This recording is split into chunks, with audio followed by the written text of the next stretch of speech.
नमस्कार प्यारे बच्चों, मैं जी बुंदेला एक बार फिर मथुरिया क्लासेस के यूट्यूब चैनल पर आपका तहे दिल से हार्दिक स्वागत करता हूँ।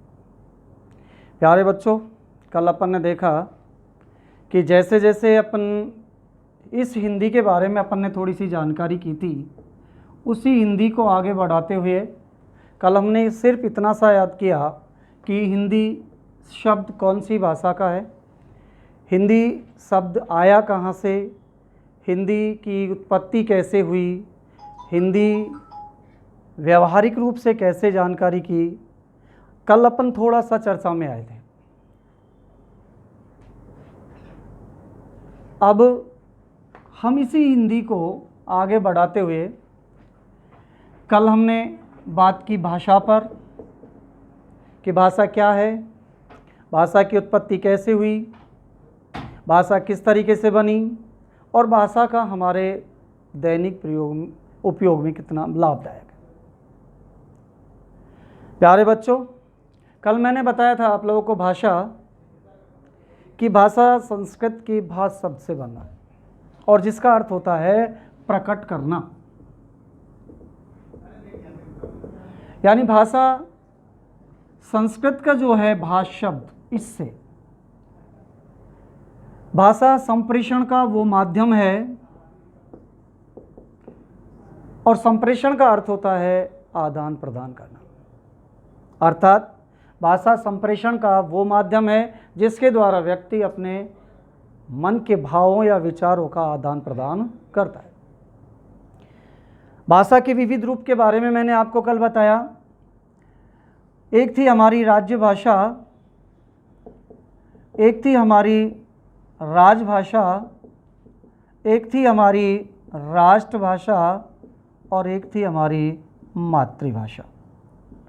हमने इनके बारे में भी विषय जानकारी की। मातृभाषा माँ के सानिध्य में रह करके, राष्ट्रभाषा अधिक से अधिक क्षेत्र, अधिक से अधिक लोगों के द्वारा प्रयोग में लेने की, राजभाषा वो भाषा है जो सरकारी कामकाज की भाषा है। इसमें हमने देखा कि इस राजभाषा में कि हमारी जो हिंदी है ये राजभाषा है, जिसको हम कहते हैं कि भाग संख्या 17 अनुच्छेद 343(1) के तहत 14 सितंबर 1949 को संविधान सभा ने स्वीकार किया था। यहाँ तक हम लोगों ने कल चर्चाएं की, एक हल्का सा व्यवहारिक ज्ञान हुआ। आज जो हम लोग लेकर के आ रहे हैं इसी को आगे बढ़ाते हुए, यानी कि उसी व्यवहारिक ज्ञान को आगे बढ़ाते हुए अब हमारे पास में नेक्स्ट अगला जो बिंदु है वो है हमारा व्याकरण। प्यारे विद्यार्थियों, मैं आपको फिर कहना चाहूँगा कि जितने भी हमारे बंधु हैं जो पढ़ाते हैं वो इन चीज़ों को ध्यान नहीं देते। हमें सीधा डायरेक्ट ही संधि है, समास है, उपसर्ग है, प्रत्यय हैं, इन पर ऊपर ही लेकर के चले जाते हैं। आज हम बताते हैं कि अब आपको व्याकरण क्या है। देखिए, सबसे पहले तो हम लोगों को ये जानकारी करनी है कि ये जो हिंदी है इसकी अगर जानकारी करनी है तो आपको एक एक चीज़ पर ध्यान देना है, एक एक छोटे छोटे शब्द पर, एक एक छोटे छोटे वर्ण पर ध्यान देना है। आपको बताएं कि व्याकरण का अर्थ क्या है, व्याकरण कहते किसको हैं, ये किस शब्दों से बना है। तो विद्यार्थियों, मैं बताता हूँ आप लोगों को कि व्याकरण कि जो शास्त्र शब्दों का विश्लेषण करके उनका सही प्रयोग करना सिखाता है उसे हम व्याकरण कहते हैं। व्याकरण 3 शब्दों के योग से बना है, वी प्लस आ प्लस करण। वी विशेष, आ तक, करण साधन, यानी कि व्याकरण का मतलब कि विशेष प्रकार के साधनों के द्वारा हम हिंदी की सही जानकारी करना, इसी को हम कहते हैं व्याकरण।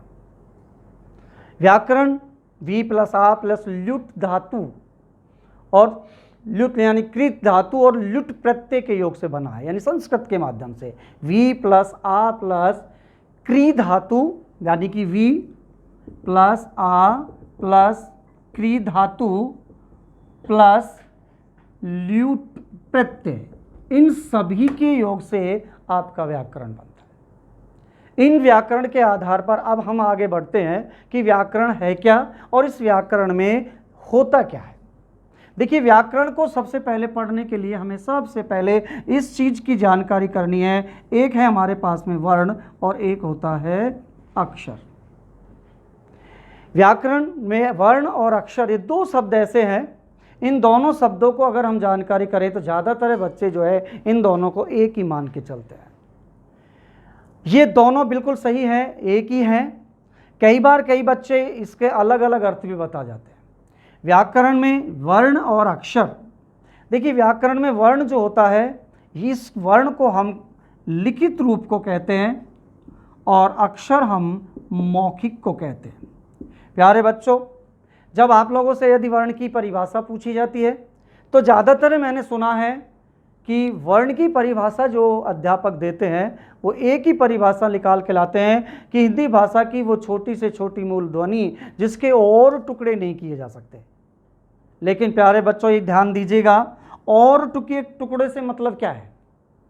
अगर हम कहें कि और टुकड़े, इसका मतलब टुकड़े हो जाते हैं, जबकि व्याकरण में वर्ण कहता है कि जिसके टुकड़े नहीं होते हैं। अक्षर भी ऐसा ही है।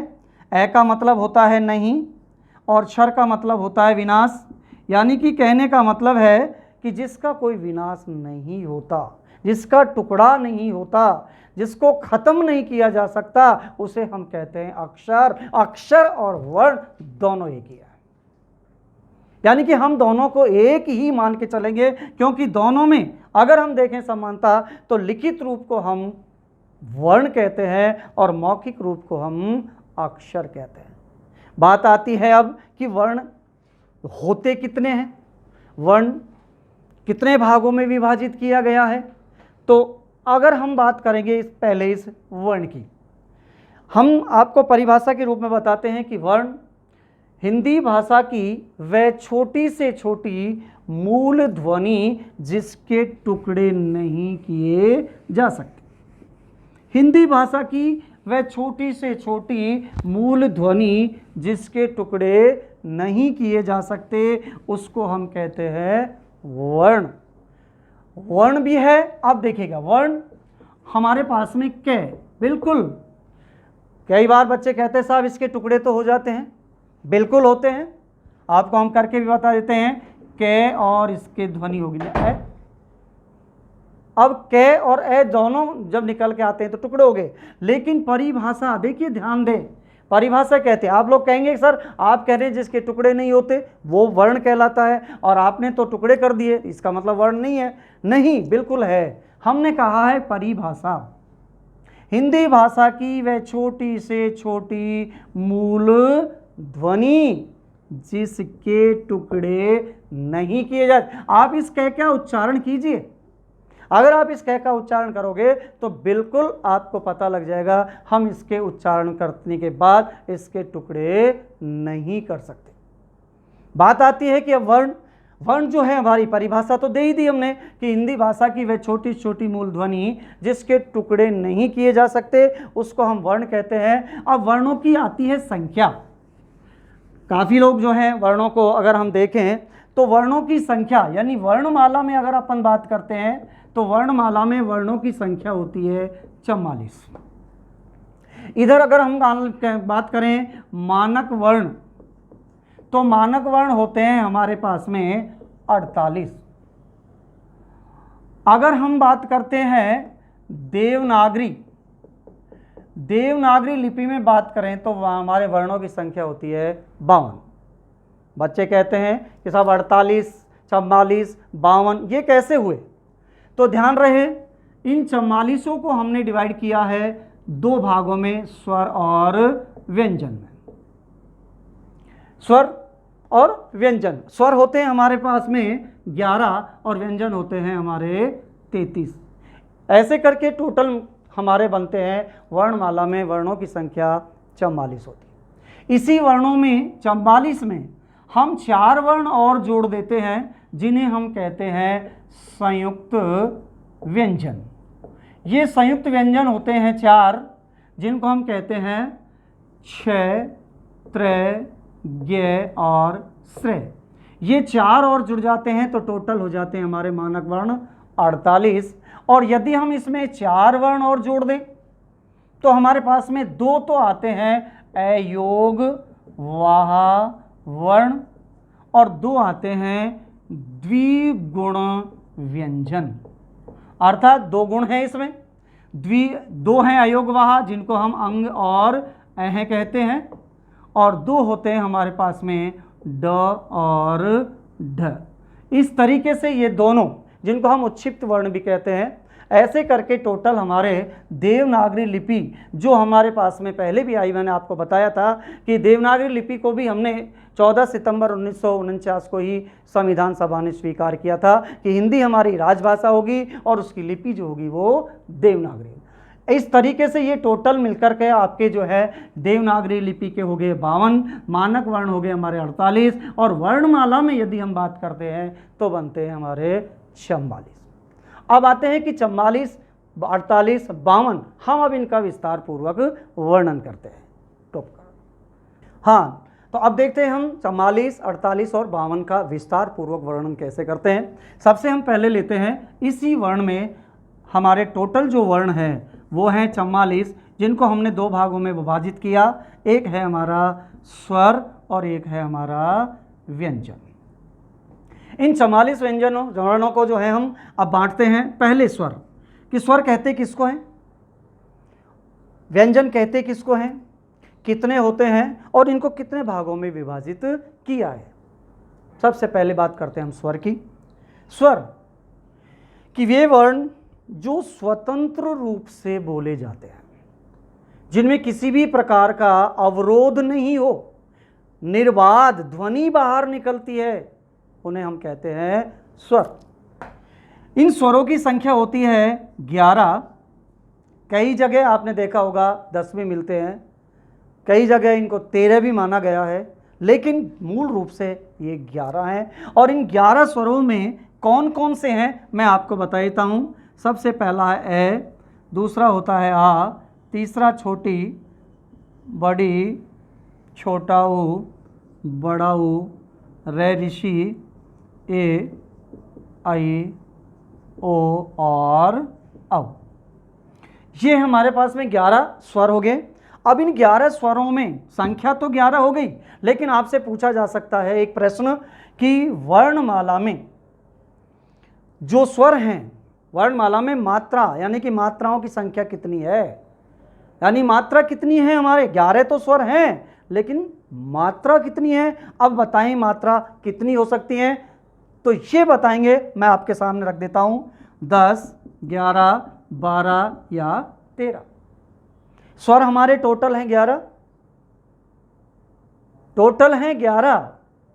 और आपको अब मात्रा बतानी है कि वर्णमाला में मात्राओं की संख्या कितनी होगी। तो अगर आप लोग 11 बताएंगे तो गलत होगा, 12 बताओगे तो गलत होगा, 13 बताओगे तो भी गलत होगा, क्योंकि मात्रा है आपकी 10। अब 10 कैसे हैं, याद रहे कि 10 संख्या कैसे कही है और कैसे बताया गया है। याद रखना, ए की कोई मात्रा नहीं होती है, आ की मात्रा होती है, छोटी की मात्रा होती है, बड़ी की मात्रा होती है, छोटा ऊ की होती है, बड़ा ऊ की होती है, ये रहरिसी की मात्रा है। इस ए को एक मात्रा, इसको 2, इसको एक डंडा बोला और इसको 2 और डंडा। बहुत सारे बच्चे क्या करते हैं कि यहाँ पर एक भी नहीं है इसलिए एक नहीं लगाते, और कई बार हम देखते हैं बच्चे एक मात्रा वाले के ऊपर 2-2 मात्रा लगा के चले जाते हैं। याद रखें बच्चों, यदि अगर इन दोनों चीज़ों को आप ध्यान दें तो ये दोनों चीज़ आपको मिलेंगी। अगर हम इनको व्यंजनों के ऊपर या व्यंजनों के साथ मिलाकर लिखेंगे तब हम सिंगल और डबल यानी 1 और 2 लगाएंगे। अगर आप लोगों ने स्वतंत्र रूप से लिखा तो एक खाली होगा और एक के ऊपर सिर्फ एक मात्रा होगी। ये 11 स्वर हैं और इन 11 स्वरों को हम लोगों ने 5 भागों में बांटा गया है। इनको हमने बांट दिया, बहुत सारे जगह पर आपने देखा होगा 3 भागों में बांटा है, ह्रस्व, दीर्घ और प्लुत। कई जगह पर आप लोगों ने 2 जगह भी माना होगा, ह्रस्व और दीर्घ, लेकिन नहीं, हम इनको अलग अलग रूप में मानते हैं और अलग अलग इसका डिवाइडेशन करते हैं। तो इनको हमने स्वरों, तो स्वर आते हैं हमारे 11 और इन 11 स्वरों को हमने 5 भागों में विभाजित किया। पहला है हमारा जिह्वा की स्थिति के आधार पर। पहला है जिह्वा की स्थिति के आधार पर। दूसरा ओष्ठाकृति के आधार पर। तीसरा मुखाकृति के आधार पर। चौथा है उच्चारण स्थान के आधार पर। और पांचवा है उच्चारण समय के आधार पर।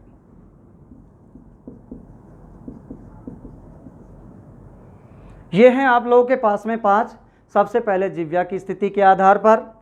दूसरा आता है हमारे पास में ओष्ठ आकृति के आधार पर। तीसरा आता है मुखाकृति के आधार पर। चौथा है उच्चारण स्थान के आधार पर। और पांचवा है उच्चारण समय के आधार पर।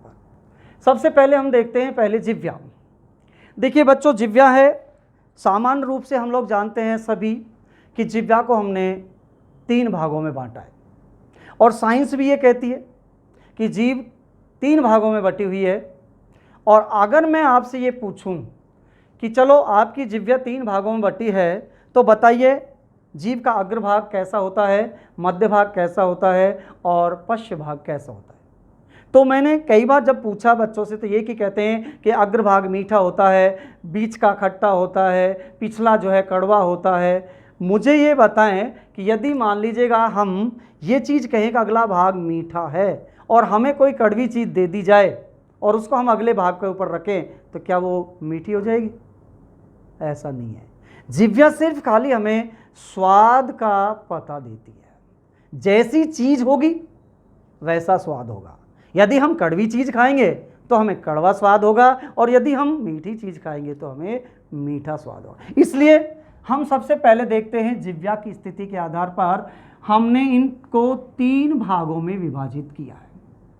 सबसे पहला है विभाजन अग्रस्वर। दूसरा है हमारे पास में मध्य स्वर और तीसरा है हमारे पश्च स्वर। बच्चों ध्यान दें, अग्रस्वर, मध्य स्वर और पश्च स्वर। जिह्वा है हमारी, मुख के अंदर है और ये वो जगह, ये वो चीज़ है जिसके बिना हम उच्चारित कुछ भी नहीं कर सकते। सबसे पहले हम अग्रस्वर को लेते हैं कि वे स्वर जिनको बोलते समय जीभ का अग्रभाग सक्रिय होता है। और जब कहते हैं दूसरा कि जब बीच का भाग सक्रिय होता है तो मध्य स्वर कहलाएगा। और तीसरा है पश्च, अगर हम पिछला भाग सक्रिय होगा तो वो कहलाएगा हमारा पश्च स्वर। अब होता कौन कौन सा है तो याद रहे, इसमें जो आता है ई और ए और आई। रोको 1 मिनट। तो अब हम देखते हैं कि ई और ए और आई, ये तो हो गए हमारे अग्रस्वर। अब आते हैं हमारे पास में मध्य स्वर कि वे स्वर जिनको बोलते समय जीभ का मध्य भाग सक्रिय होता है और वो मध्य भाग सक्रिय होता है जिसका वर्ण होता है अ।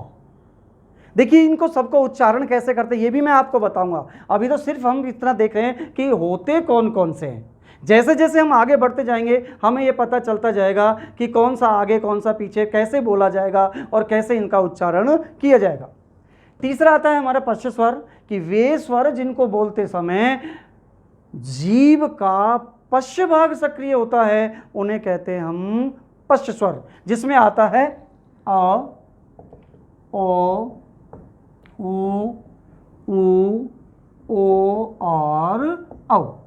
अब ध्यान दें, ई आया हमारे पास, ए आई आया हमारे पास, ए आया हमारे पास, आ आया और उसके बाद आ, उ और औ आ गया। ठीक है। अब देखते हैं हम कि यहाँ पर 3 हो गए, ई, ए, आई, ओ, इधर ए, इधर आ, ओ। ध्यान रहे यहाँ पर मैं थोड़ा सा ध्यान दिला रहा हूँ आपका, क्योंकि ये वो स्वर है जिसको हम आगत स्वर या हम कह सकते हैं ग्रहित स्वर कह सकते हैं। ये आगत स्वर है क्योंकि ये अंग्रेजी से आया हुआ है। इसके बाद वो है छोटा, उधर बड़ा और उधर ओ और औ हो गया। ये तो थे हमारे पास में क्या, जिह्वा की स्थिति के आधार पर। अब आते हैं हम ओष्ठ। ओष्ठ के आधार पर भी हमने इनको दो भागों में बांटा गया है। दो भाग कौन से हैं, एक होता है वृत्ताकार और एक होता है अवृत्ताकार। वे स्वर जिनको बोलते समय ओष्ठ गोल हो जाते हैं उन्हें हम कहते हैं वृत्ताकार, और जिनमें ओष्ठ गोल नहीं होते उन्हें कहते हैं हम अवृत्ताकार। अब देखते हैं कि इनमें कौन कौन से स्वर आते हैं। तो याद रहे, यहाँ होगा ओ, सबसे पहले ओ आया, ओ के बाद में आया ऊ, उसके बाद बड़ा, उसके बाद में ओ और औ। ये कहलाते हैं आपके वृत्ताकार स्वर। अब आते हैं अवृत्ताकार। अवृत्ताकार है हमारा आ, बड़ी, छोटी, बड़ी, ए और आई। देखिए ध्यान रहे, ये चीज विशेष कर ध्यान रहे, यही स्वर पहले थे, यही स्वर अब आ रहे हैं, लेकिन बस इनको उल्टा जा रहा है, उलट पुलट करके आगे पीछे करके ही हम इसको रख रहे हैं, लेकिन ये स्वर वही के वही हैं। ऊपर जो पढ़े वही नीचे पढ़ेंगे, नीचे पढ़ा जो ऊपर पढ़ेंगे, लेकिन सबका अलग अलग उच्चारण। अब आते हैं मुखाकृति। प्यारे बच्चों, मुझे अब एक चीज़ बताएं, आपके सामने एक मुख शब्द है और एक मुंह शब्द है। क्या मुझे बताएंगे मुंह और मुख में क्या अंतर है? मुंह किसे कहते हैं और मुख किसे कहते हैं? देखिए, मैंने कई बार, जितनी बार पढ़ा है तब तक यही बात सुनने को आया कि बच्चे कहते हैं साहब मुंह पूरा होता है, मुख ये होता है। कुछ बच्चे कहते हैं कि मुंह ये होता है, मुख ये होता है। जैसा कि आप लोग बता रहे हैं, ऐसा नहीं है। क्यों नहीं है? मान लीजिएगा आपसे ये कहा जाए, ये है आप लोगों के सामने एक चित्र है और आप मुझे इसके बारे में बताएं कि अब मुझे बताएं कि ये इसमें मुख क्या है और मुंह क्या है। अब जब इस चीज़ को देखते हैं तो ज़्यादातर लोग कहते हैं कि इस चीज़ को हम कहेंगे, इस जगह को हम कहेंगे मुख और इसको कहेंगे मुंह। प्यारे बच्चों, मैं आपको बताता हूँ इनमें कोई अंतर नहीं होता है, क्योंकि ये दोनों एक ही है। एक तत्सम होता है और एक तद्भव होता है। इसी को मुंह कहते हैं, इसी को मुख कहते हैं, क्योंकि यही से उच्चारित होता है। इसको हम चेहरा बोलते हैं, ये चेहरा कहलाता है। हम एक तुलना के आधार पर कह सकते हैं, जैसे हम कई बार कहते हैं चंद्रवदन, भाई उसका मुख जो है वो चंद्रमा के समान है, लेकिन हम ये नहीं कह सकते, उसकी तुलना की गई है।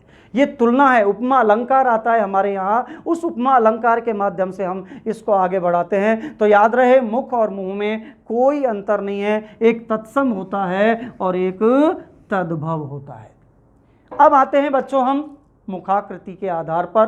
तो मुखाकृति के आधार पर स्वरों को हमने डिवाइड किया है 4 भागों में। एक बांटा है संवृत स्वर, दूसरा बांटा है अर्ध संवृत स्वर, तीसरा बांटा है विवृत स्वर और चौथा है अर्ध विवृत स्वर।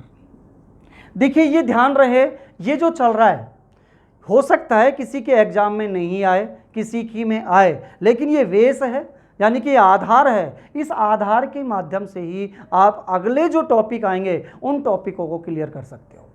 अगर हम संधि करेंगे, समास करेंगे, क्योंकि इनमें से पहले एक बार ग्राम सेवक में पेपर में आ चुका है, पटवारी में इनमें से आ चुका है, इसके अलावा पीएसआई में ये आ चुके हैं। तो ये ध्यान रहे, जरूरी नहीं है कि आपके कहीं सिलेबस में अगर दे रखा है, पाठ्यक्रम में यदि दे रखा है तो ठीक है, अगर पाठ्यक्रम में नहीं भी दे रखा हो तो भी हमें पढ़ना है, क्योंकि ये आधार है, इस आधार के माध्यम से ही अपन को आगे बढ़ना है। संवृत, सबसे पहला आता है संवृत स्वर। देखिए, संवृत का मतलब होता है बंद होना। संवृत का अर्थ होता है बंद होना, कि वे स्वर जिनको बोलते समय जिह्वा अधिकतम ऊंचाई पर जाकर मुख रंध्र को बंद करती है। मुख रंध्र को, मुख रंध्र यानी कि हमारे पास में जो हमारा मुख का जो छिद्र है उसको ये बंद करती है। और इसमें 4 वर्ण होते हैं, जिनमें से हम लेते हैं ई और ऊ। ध्यान रहे साथियों, ऊपर भी ई आया है और यहाँ भी ई आया है, लेकिन ऊपर ए और आई आया है और यहाँ ऊ और ऊ आया है। कहीं ऐसा ना हो ई देख करके आप ऊपर अग्रस्वर माने। यहाँ आप लोग को याद रखना होगा ऊ और ऊ आता है, यहाँ ए और आई आता है, इसलिए ऊपर वाले अग्रस्वर कहलाएंगे और नीचे वाले आपके संवृत स्वर कहलाएंगे। दूसरा आता है हमारा अर्धस्वर, यानी कि अर्ध संवृत स्वर। ये कहलाता है आधा बंद होना, यानी कि ऊपर वाला है हमारा पूर्ण रूप से बंद होना, नीचे वाला है आधा रूप से बंद होना। और इसके भी आपके दो वर्ण आते हैं जिसको हम बोलते हैं ए और ओ। ये दो वर्ण कहलाते हैं आपके अर्ध संवृत स्वर।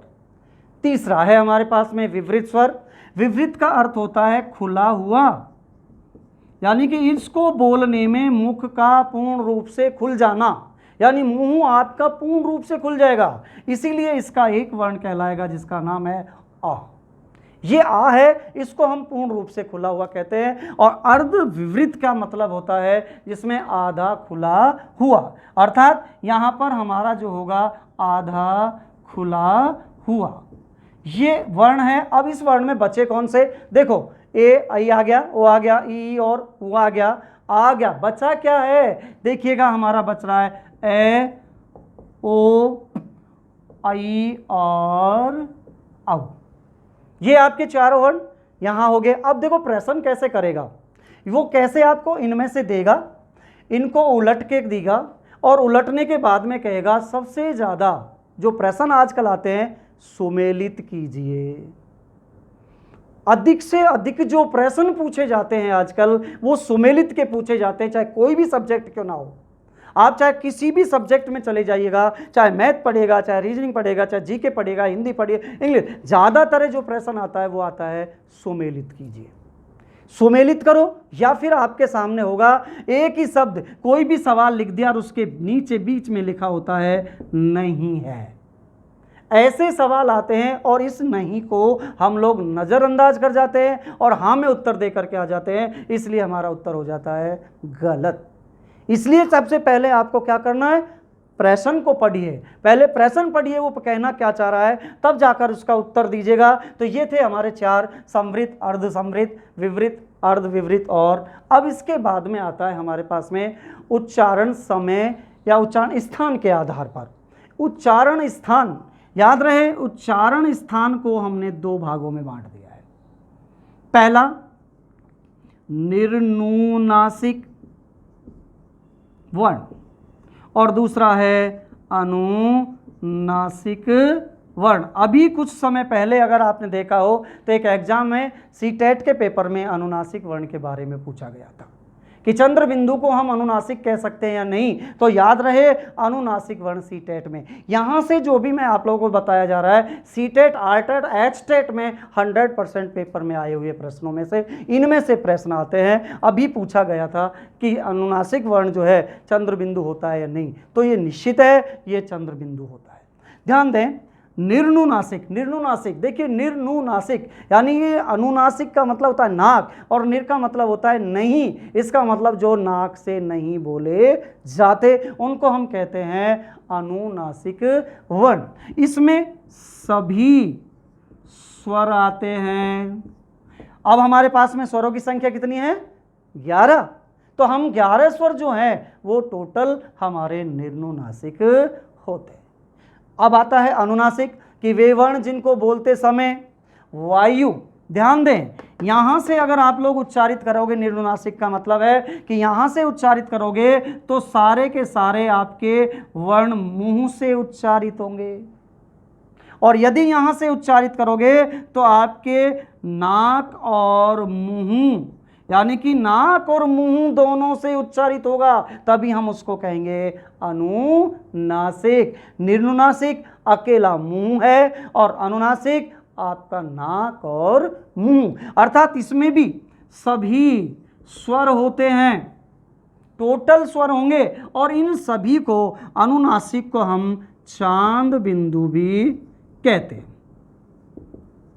याद रहे कि हम अनुनासिक जो वर्ण होगा उसे हम चांद बिंदु भी कहते हैं।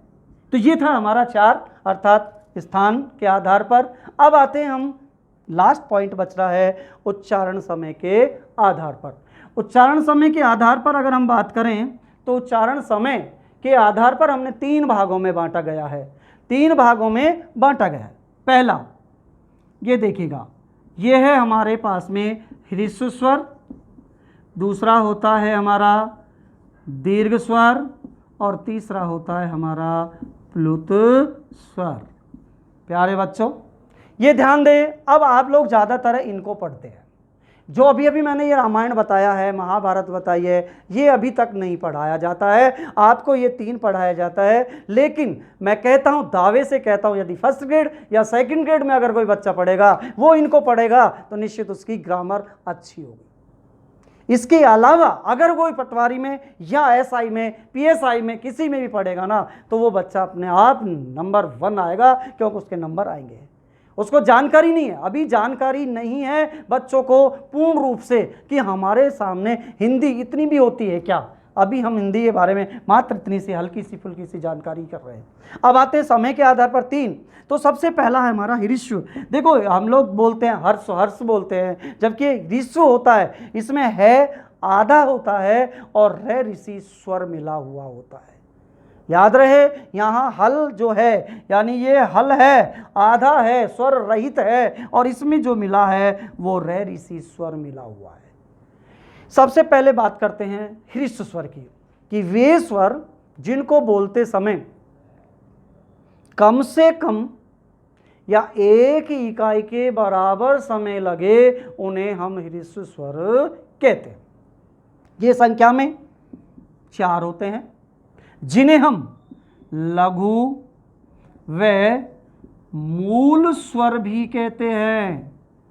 यानी हम इन 4 वर्णों को मूल स्वर भी कहते हैं, लघु स्वर भी कहते हैं, और इन्हें ह्रस्व स्वर भी कहते हैं। और इनमें जो आते हैं ए, ई, ऊ और रे ऋषि। याद रहें, ये चारों वो वर्ण हैं जो मूल स्वर कहलाएंगे, लघु स्वर कहलाएंगे, ह्रस्व स्वर कहलाएंगे।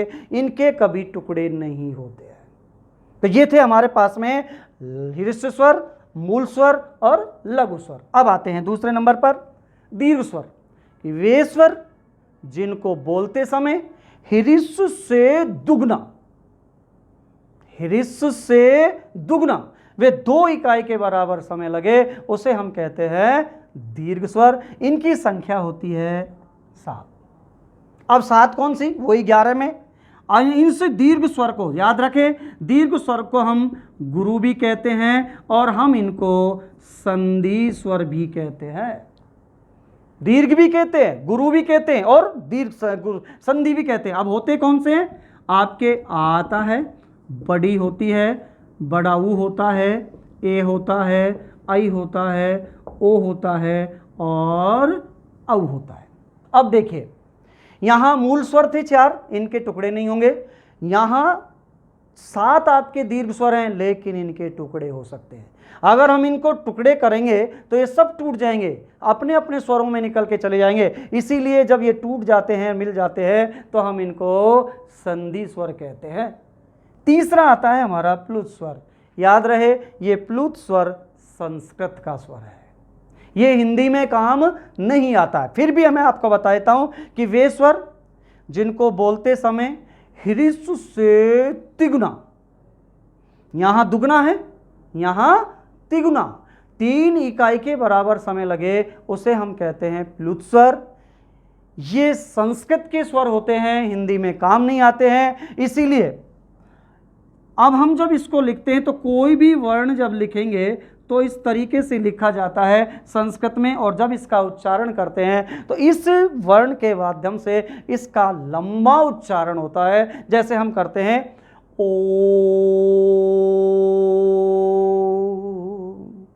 ये कहलाता है आप लोगों का प्लुत स्वर। तो ये हुए हमारे 3, ह्रस्व, दीर्घ और प्लुत। ये था आप लोगों का स्वरों का विभाजन। और इन स्वरों के माध्यम से फिर आता है हमारे पास में कि दीर्घ स्वर। देखो, हमने अभी अभी कहा गुरु और संधि स्वर भी कहा, तो ये संधि स्वर क्यों हैं और दीर्घ स्वर क्यों हैं, इसकी भी आप थोड़ी सी जानकारी करें। देखिए, आपके सामने 7 स्वर हैं, सात हैं आ, बड़ी, बड़ाऊ, ए, आई, ओ और औ। अब हम इनको देखते, दीर्घ का मतलब बड़ा, गुरु का मतलब बड़ा, और संधि का मतलब होता है मेल। संधि का अर्थ होता है मेल, यानी कि किस किस तरीके से। तो देखिए 7 वर्ण मिले हुए हैं, हम आपको बताते हैं कैसे मिले। तो सबसे पहले नंबर 1, समान स्वरों के मेल से। समान स्वरों के मेल से अर्थात ए प्लस ए करेंगे तो हमारा बनेगा आ। अगर हम ई प्लस ई करेंगे तो बनेगा हमारा बड़ाई। अगर हम ऊ प्लस ऊ करेंगे तो बनेगा हमारा बड़ाऊ। अब देखिए 3 वर्ण ये आ गए आपके। अब दीर्घ का मतलब बड़ा, गुरु का मतलब बड़ा, और संधि, अब देखो संधि का मतलब है मेल। आपने पढ़ा हो कभी तो दीर्घ संधि में इन तीनों का योग होता है। ये तीनों के तीनों वर्ण दीर्घ संधि में करते हैं, इसीलिए इन तीनों वर्णों का एक नाम और आ गया जिसका नाम है सजातीय वर्ण या सजातीय स्वर। यानी इन तीनों का और एक नाम आ गया। वहां हमारा दीर्घ था, गुरु था, संधि था, यहां हमारा एक नाम और आया जिसको हम कहते हैं सजातीय वर्ण या सजातीय स्वर। ये तो थे समान स्वर। अब आता है हमारा दूसरा, असमान स्वरों के मेल से। ए प्लस ई बराबर ए होगा, ए प्लस ऊ बराबर ओ होगा, ए प्लस ए बराबर आई होगा, और ए प्लस ओ बराबर औ होगा। देखिए 3 तो ये आ गए हमारे और 4 ये आ गए हमारे। ये दोनों के दोनों वर्ण आप लोग पढ़ेंगे गुण संधि में, ये दोनों वर्ण पढ़ेंगे आप वृद्धि संधि में। अब जब हम इनको गुण संधि में, वृद्धि संधि में और इनको दीर्घ संधि में पढ़ेंगे तो सीधा सा नाम आता है, इन्हें हम संधि स्वर भी कहते हैं। तो ये है हमारे पास। अब इसके अलावा इनके नाम और बदल दिए, यानी कि यहाँ सजातीय निकल के आए, यहाँ अलग अलग जाति से आए, तो इनका नाम एक और आ जाता है विजातीय। और एक और नाम अगर हम रखें तो हम इनको कहते हैं संयुक्त स्वर। ये थे आप लोगों के स्वरों का विभाजन, अर्थात 11 स्वरों का किस तरीके से विभाजित किया गया है। हाँ, तो विद्यार्थियों अब देखिए, आपने देखा स्वरों को हमने किस प्रकार से बांट दिया। अब ये स्वरों को विभाजित किया, ये देखिए स्वरों को विभाजित करने का मतलब ही ये समझ लीजिए फर्स्ट ग्रेड सेकंड ग्रेड का मामला है। लेकिन मैं आपको बता देता हूँ, ये फर्स्ट ग्रेड का भी है, सेकंड ग्रेड का भी है, ये पटवारी का भी है, ये पीएसआई का भी है। अगर आप लोग एलडीसी का भी देंगे तो आपको एलडीसी में भी मिल सकता है।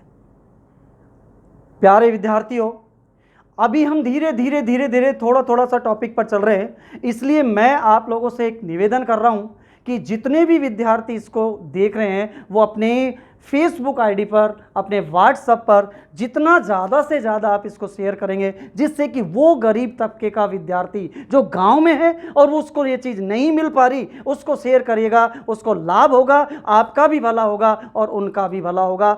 ये मैं आप लोगों से वादा करता हूँ। अगर आप लोगों को ये अच्छा लगा तो आप इसको लाइक कीजिएगा, शेयर कीजिएगा और सब्सक्राइब कीजिएगा। धन्यवाद।